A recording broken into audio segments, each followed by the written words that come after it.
बीते दिनों देश के 6 राज्यों की 7 विधानसभा सीटों पर हुए उपचुनाव में भाजपा एक बार फिर अपनी ताकत दिखाने में कामयाब रही। भाजपा ने 4 सीटों पर जीत हासिल की, जबकि मुख्य विपक्षी दल कांग्रेस को एक बार फिर बड़ा झटका लगा। भाजपा 3 सीटें बरकरार रखने के साथ हरियाणा की आदमपुर सीट कांग्रेस से छीनने में कामयाब रही। दूसरी ओर कांग्रेस ने अपनी दोनों सीटें गंवा दी। आदमपुर के उपचुनाव में कांग्रेस की गुटबाजी एक बार फिर खुलकर सामने आई। इस उपचुनाव में कांग्रेस की कमान पूरी तरह से राज्य के पूर्व मुख्यमंत्री भूपेंद्र सिंह हुड्डा के हाथों में थी, जबकि राज्य कांग्रेस की वरिष्ठ नेत्री कुमारी शैलजा समेत कई वरिष्ठ नेताओं ने इस चुनाव से किनारा कर लिया। अगर कांग्रेस एकजुट होती तो शायद नतीजे कुछ और होते।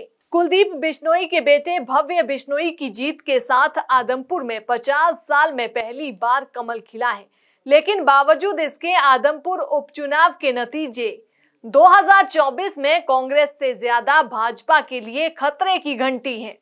आखिर ऐसा क्यों, इसी पर आज चर्चा होगी।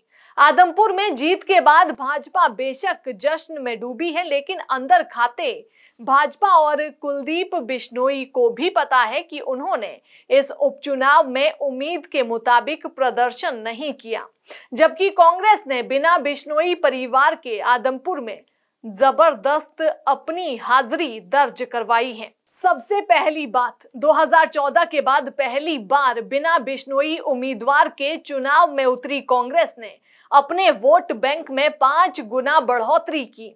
2014 में कांग्रेस उम्मीदवार सतेंद्र को सिर्फ 10,000 वोट मिले थे, जो इस उपचुनाव में बढ़कर 52,000 हो गए। दूसरी बात, कांग्रेस ने बता दिया कि वो मृतप्राय चुनाव में भी जान फूंक सकती है और उसे गढ़ तोड़ने का हुनर आता है।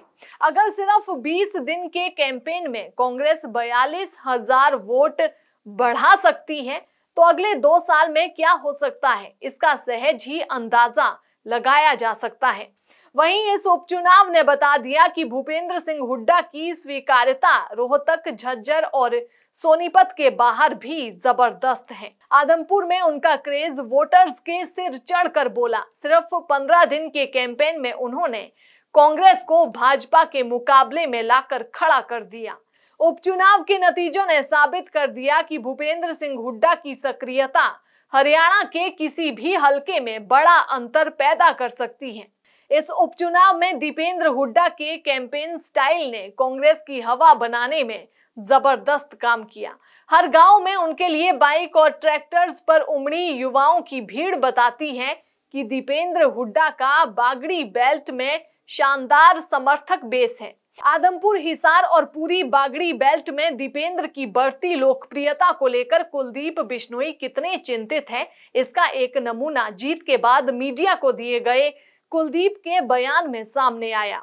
जहां जीत के बाद हर नेता बधाई और शुभकामनाएं देता नजर आता है, वहीं कुलदीप दीपेंद्र हुड्डा के लिए ओछी भाषा का इस्तेमाल करते नजर आए। इसके अलावा कांग्रेस की कमान मिलने के बाद चौधरी उदयभान ने जिस अंदाज में कैंपेन किया, उसने बीजेपी, जेजेपी और पूरी सरकार के पसीने छुड़ा दिए। हरियाणा में दलित समुदाय को बहुत सालों बाद ऐसा नेता मिला है जो शानदार वक्ता है और बिना किसी हिचक के सीधे दलित सरोकार की बात करता है।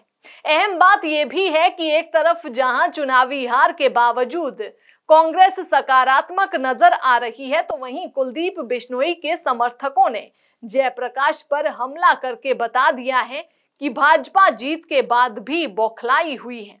इस जीत में भाजपा के लिए तत्कालिक राहत जरूर है, लेकिन इसने भविष्य में भाजपा के लिए खतरे की घंटी भी बजा दी है।